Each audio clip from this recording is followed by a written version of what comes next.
right, we are working with a new conjunction. The conjunction is before. Just as a reminder, conjunction has the root word junct, which means to join. Okay, there you go. So we are joining two ideas. So in the pages that you're about to see, there will be two sentences, and then using the conjunction before, I want you to write one sentence. And the idea is that we can use less words as well.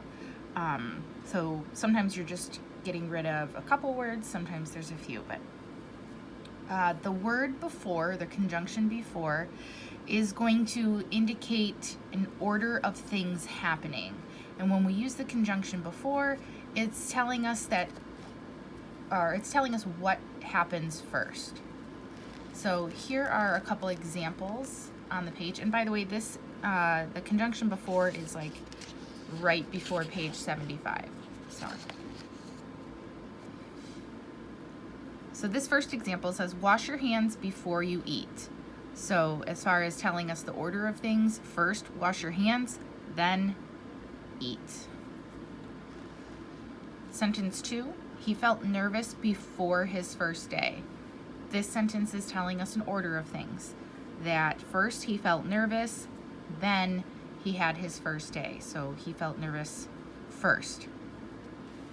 Sentence 3 is actually an example of a second video that I'll do. So I'm actually not going to assign all 5 pages today because it actually has you trying to use the conjunction at the beginning of the sentence, and then that requires some other punctuation like the comma.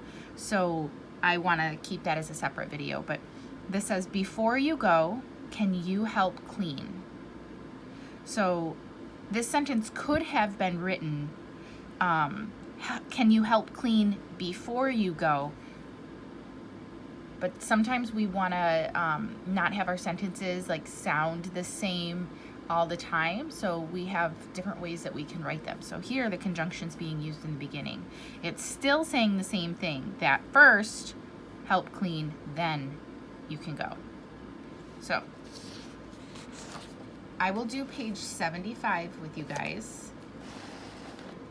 You're going to follow along and fill out page 75 as well.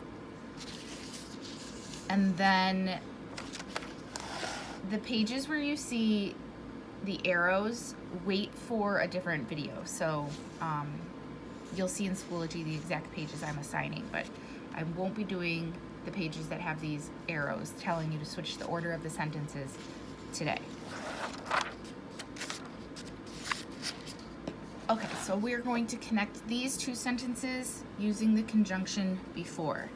The first sentence says, eat your dinner. And then the second sentence, you can eat dessert. So we have what's happening first and then what would happen next. So we're going to say, combine it by saying, eat your dinner before you eat dessert. So we're getting rid of that punctuation. We're going to make this a lowercase. Okay. We're still talking about the subject of you, okay, or your. So we know that this is talking about the same person. And now we have eat your dinner before you eat dessert.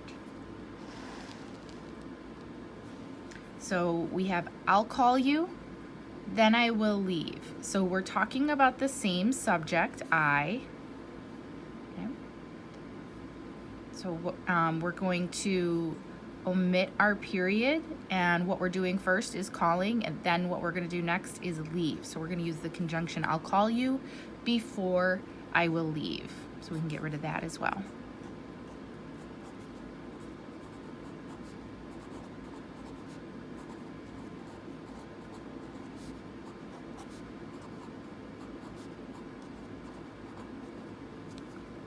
So we have a conjunction that's telling us that there is a sequence of events that are happening. This is happening first, this will happen next. As I looked at a lot of books over the past week, I pointed out to a lot of students to pay attention to our punctuation and starting our sentences with capitals. So please make sure that you are taking a look at the sentences you write and checking for those parts of your sentences. Sentence 2, mix the batter, then pour it into the pan. Okay, so we're talking about the batter. This would be our subject. Okay, and then we have a pronoun, it, which is taking the place of the word batter. Okay. And what we do first is mix the batter, and then what we do next is pour it into the pan. So we can get rid of this, get rid of that, and we're going to say mix the batter before. Now, does it make sense to say mix the batter before pour it in the pan or into the pan? No. We're going to have to add an ending here, right? Before pouring it into the pan. So we can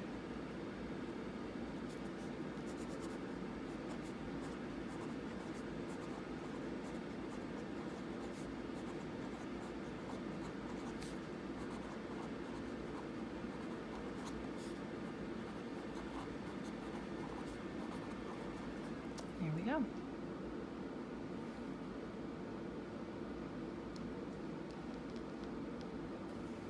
Number 3, take your medicine, go to the park. So we have a subject of you or your, right? And it's not necessarily mentioned in here, but we know that we're still talking about that person, of you. So what does this person have to do first? They have to take the medicine, and then they can go to the park. So we're going to say take your medicine before. Now ask yourself again, does it make sense to say take your medicine before go to the park? No. So we're going to add our ending here again. Take your medicine. You could say before you go to the park, or we could also add an ending saying take your medicine before going to the park.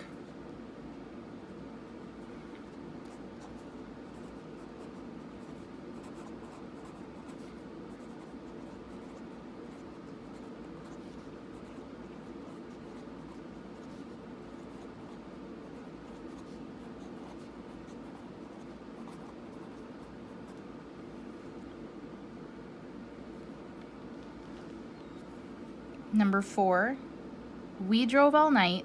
We arrived at the hotel. We have a subject of we. We're still talking about the same subject. What happened first?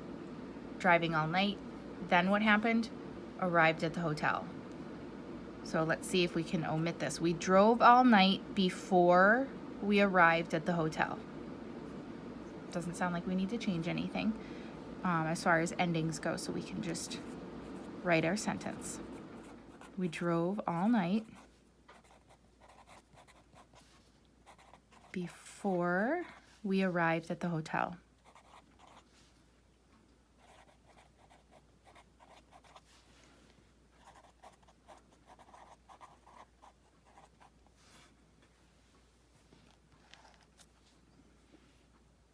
And then number 5, we actually have these like transition words here that really indicate the order or the sequence of events.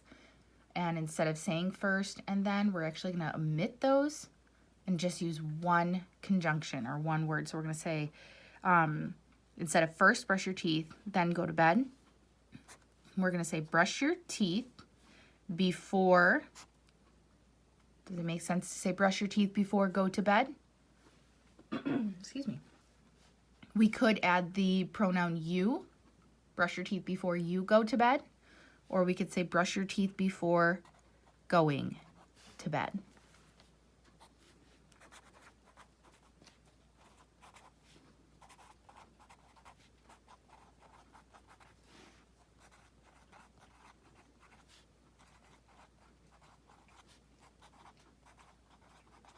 There we go. So this is your introduction to using the conjunction before, which is telling so when you see that in a sentence or when you use it in a sentence, it's because you're telling a sequence of events and you're telling what's going to happen first and then what would happen next.